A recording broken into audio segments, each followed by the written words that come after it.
Isang magandang araw sa ating lahat at sa lahat po ng tagapakinig ng channel na ito. Dumulog po ako para magbahagi ng aking tunay na karanasan. Itago niyo na lang po ako sa pangalang Luisa.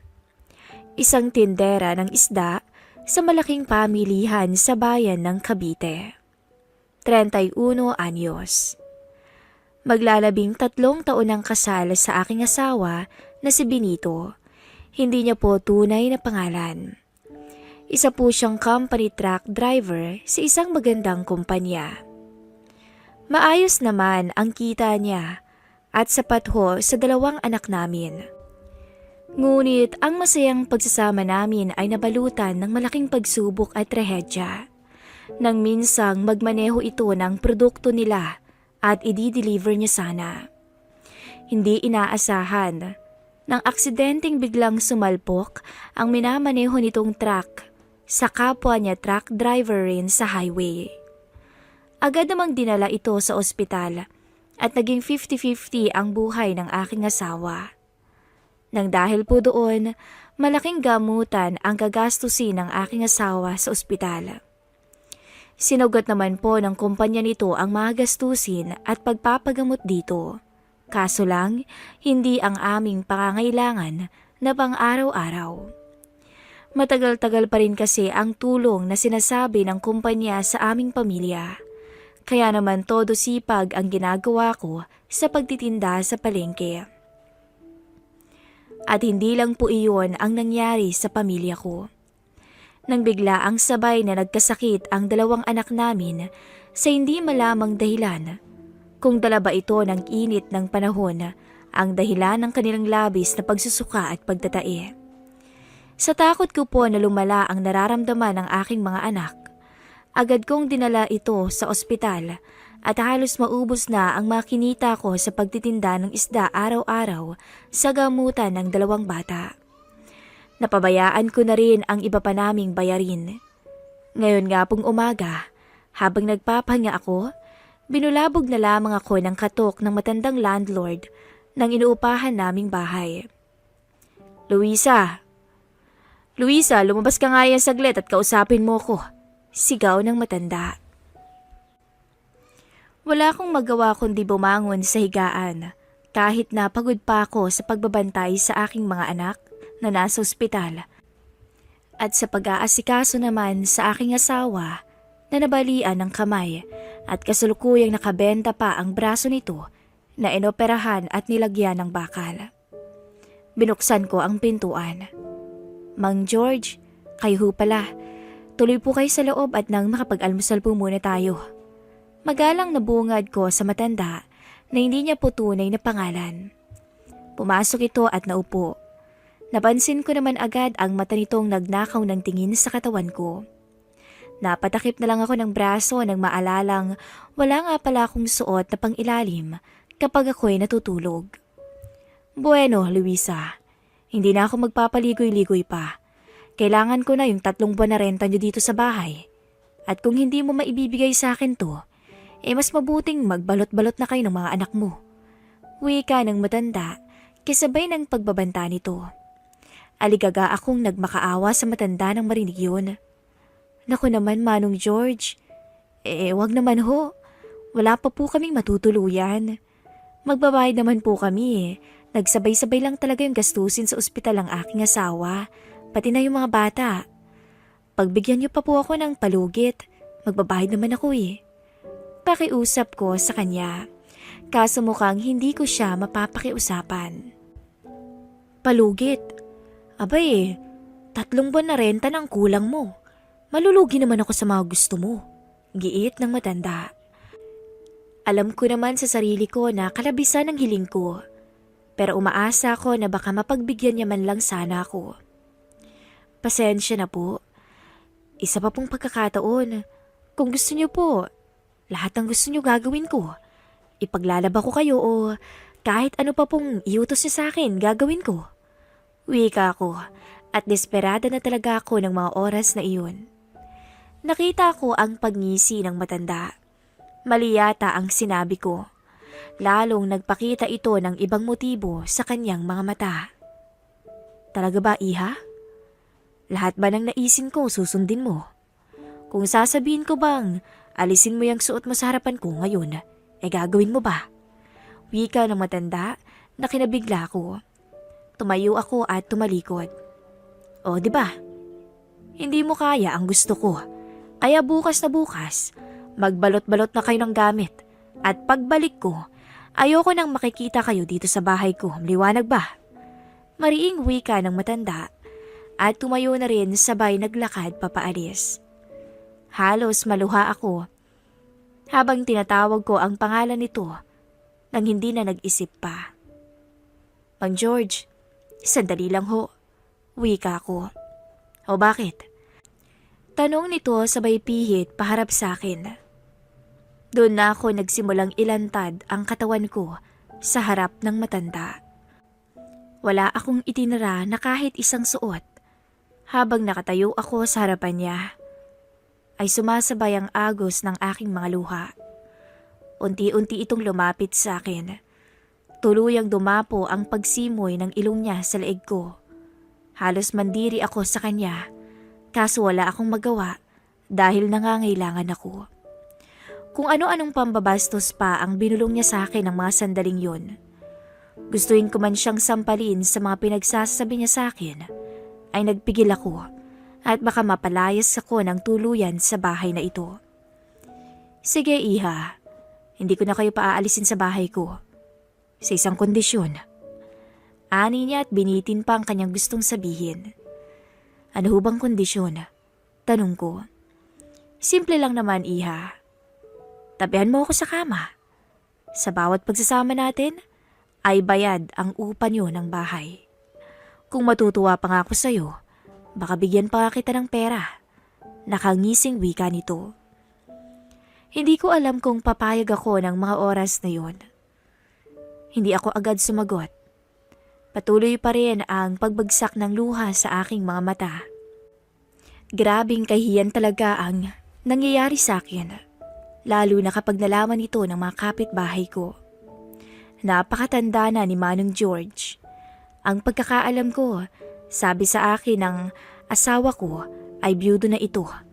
Nasa 55 na ang matanda. Aalis na ako. At pag-isipan mo yung alok ko. Hindi ka nalugi, Iha. Heto ang cellphone number ko. Tawagan mo lang ako kung saan tayo magkikita. Wika pa nito. Nang makaalis siya, ay halos maglupasay ako sa kakaiyak. Hindi ko gusto, pero wala na akong choice. Lalo na't nadadagdagan ang gastusin sa ospital ng mga bata. Nang minsan galing ako sa ospital, tinapat ako ng doktor na baka tumagal pa ang asawa ko sa ospital at ang mga anak ko naman ay baka makalabas na rin. Pero gayon pa man, hindi pa rin ako dapat magpakasigurado dahil pag uwi nila ay may gamutan pa ring mangyayari. Hindi ko na talaga alam ang gagawin ko kung saan ako kukuha ng pera. Hanggang sa naalala ko nga ang alok ng matanda sa akin. Mula sa aking pantalon ay kinuha ko ang aking cellphone at agad dinayal ang numero niya. Agad naman tong sumagot sa akin. Magkita ho tayo. Iti-text ko ang address. Bungad na wika ko. Okay, Iha. Mabilis na sagot niya. Pinatay ko na ang tawag habang nanginginig ang aking kamay. Wala na po akong magagawa kundi kumapit sa patalim at patibong ng aming landlord. Nakasakay na ako ng taxi patungo sa lugar kung saan kami magkikita ni Manong George. Alam ko naman na may dala itong kotse dahil isa lang naman ang bahay namin sa maraming paupahan nito. Balita ko rin sa asawa ko na maagang tumigil sa pag-abroad ang matanda ng mabiyudo sa kanyang asawa. At isa lang ang aming bahay sa kanyang maraming paupahan na naipundar nito nang nasa ibang bansa pa lamang. Nasa tapat na ako ng simbahan ng Baklaran. Katatapos ko lang kasing magdasal at agad ng tawad rito sa magagawa ko pa lamang na kasalanan sa aking pamilya. Malayo pa lang, tanaw ko na ang sasakyan ng matanda. Isa itong color white na Toyota Fortuner. Naglakad ako papalapit sa sasakyan nito. At nang makita naman ako nito, ay agad akong pinagbuksan ng pintuan. "Kanina ka pa?" tanong nito. "Hindi naman ho. Saan ho ba tayo pupunta ngayong 10 oras na ng gabi?" Patay mali siyang tanong ko, pero hindi naman ako tanga na hindi malaman kung saan nga ba niya ako dadalhin. Hindi ito sumagot, bagkus nag-drive lamang ito at tumigil sa Victoria Court. Ngayon pa lang ako makakapasok sa mga ganitong lugar. Hindi kasi namin kaya ng aking asawa at para sa akin, yung gagastusin namin rito ay para na lamang sa mga bata. Pagkatapak ko sa loob, nakayuko lamang ako dahil nahihiya ako sa mga pinaggagawa ko. Baka rin may makakita sa aming dalawa ni Mang George. Pagkatapos itong mag-check-in, nagtungo na kami ng elevator at doon pa lang hindi na napigilan ng matanda ang gigil sa akin. Panay halik at haplos na agad ang natanggap ko mula sa kanya. Pigil akong umiyak at gusto ko nilang mag-back out. Pero alam kong kapag ginawa ko yun, ay sa lansangan na kami pupulutin ng aking pamilya. Pagdating pa lang namin sa kwarto, agad niya akong hinagkan at sa puntong yun, naging malay na siyang babuyin ang pagkatao ko. Hanggang sa tuluyang pumagitan siya sa akin na para bang siya ang asawa ko. Aaminin ko, pakiramdam ko ng mga oras na yun ay napakarumi kong babae. Hindi ako nasiyahan man lang at puro pigil na iyak lang ang aking nagawa, buong magdamag kasama siya. Habang nahihimbing na itong natutulog dahil napagod, ako heto't gising na gising at humihikbi habang nagsisisi sa aking ginawa. Kaso kahit umiyak pa ako ng dugo at magsisi, huli na ang lahat. Ibinigay ko na ang sarili ko sa matanda, kapalit ng aking problema. Hinatid ako nito sa bahay. Sinadya akong magpaabot ng madaling araw para walang tsismosang makahuli sa amin. "Very good ka ngayon, iha. Eto ang pera. 5,000 yan sa ngayon. Sa susunod may dagdag pa yan." Masayang wika nito sabay abot ng pera sa akin. At halik pa sa labi ko. Gusto kong umiwas. Pero hindi ko magawa nang lumapat na ito ng tuluyan. "Sige ho," tipid na sagot ko. At nang makaalis na po siya, ay doon na ako umiyak ng umiyak. Hindi na yata ako napagod sa kakaiyak. Sukdulan na ang hinanakit sa aking pagkatao. Lumipas ang linggo. Na-discharge na ng tuluyan ang mga anak ko sa ospital. At heto, nagulat na lamang ako nang may dumating na pagkain at gamot sa bahay ko. Maya-maya lang, tumunog ang cellphone ko. At nang i-check ko ito, nabasa ko ang text ng matanda. Pinangalanan ko palang Gasul ang pangalan ng matanda sa telepono ko. "Iha, sana'y natuwa ka sa mga pinadala ko. Nandyan na rin ang mga gamot na kailangan ng mga anak mo. At kung kulang pa, sabihin mo lang." Laman ng text message niya sa akin.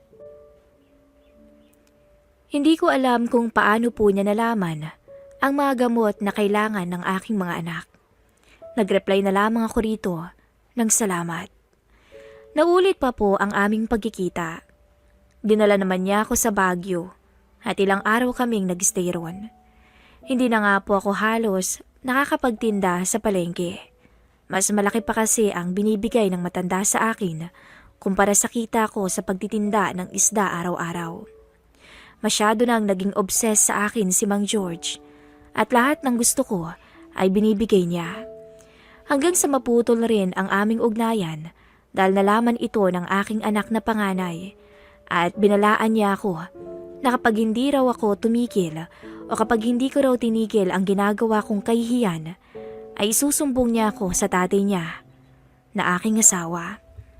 Aaminin ko po na napamahal na ako sa matanda at kahit papaano'y namimiss ko na rin siya. Hindi ko na po alam ang aking gagawin. Gulong-gulo ako sa aking sitwasyong kinakasadlakan. Naway mabigyan niyo ako ng magandang payo. Lubos na umaasa, Luisa.